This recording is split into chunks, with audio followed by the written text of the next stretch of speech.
আসসালামু আলাইকুম। একাদশ শ্রেণীতে স্মার্ট ভর্তির সিস্টেমে কিভাবে আপনারা আবেদন ফিটা জমা দিবেন সেই প্রসেসটাই আমি দেখানোর চেষ্টা করব। পুরো ভিডিও অবশ্যই সাথে থাকবেন। তো আমরা সাইড বার মেনু থেকে আবেদন ফি জমা দিন এখানে ক্লিক করে দিব।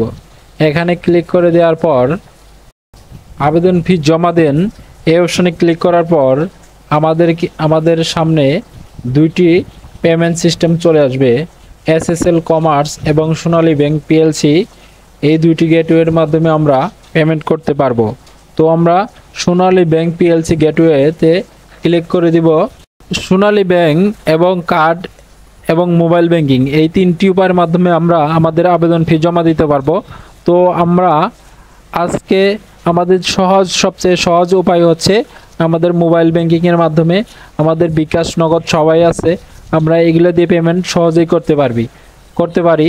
তো মোবাইল ব্যাংকিং এখানে সিলেক্ট করে দেওয়ার পর আপনার সামনে চারটি অপশন চলে আসবে: বিকাশ, ই ওয়ালেট, রকেট এবং নগদ।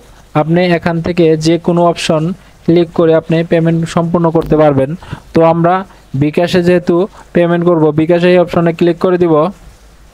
বিকাশে ক্লিক করার পর আপনি এরকম একটি পেজ দেখতে পারবেন। এখানে আপনার মোট কত টাকা কাটা হবে এবং সার্ভিস চার্জ কত টাকা কাটা হবে এবং টোটাল অ্যামাউন্ট কত টাকা সেটি আপনাকে এখানে দেখাবে। আপনি রাজি থাকলে কনফার্মে ক্লিক করে দিবেন। এরপর আপনাকে এরকম একটি ইন্টারফেসে নিয়ে আসবে। এখানে পে উইথ বিকাশ এই অপশনে ক্লিক করে দিবেন। এখানে আপনাকে বিকাশ নাম্বার দিতে হবে। বিকাশ নাম্বার দিয়ে কনফার্মে ক্লিক করবেন। এরপর আপনার বিকাশ নাম্বার একটি ভেরিফিকেশন কোড যাবে। সেই কোডটা আপনি এই অপশনে এখানে টাইপ করে দিবেন। এরপর আবার কনফার্মে বাটনে ক্লিক করে দিবেন। কনফার্ম বাটনে ক্লিক করার পর আপনার যে বিকাশ পিন নাম্বার আছে সেই পিনটি এখানে প্রদান করবেন এবং কনফার্ম বাটনে ক্লিক করে দিবেন। কনফার্মে ক্লিক করার পর আপনাকে এরকম একটি মেসেজ দেখানো হবে, দিস ট্রানজ্যাকশন ওয়াজ সাকসেসফুল। আপনার পেমেন্ট অ্যামাউন্টটা দেখতে পাবেন এবং একটি রেফারেন্স নাম্বার এখানে দেখতে পাবেন।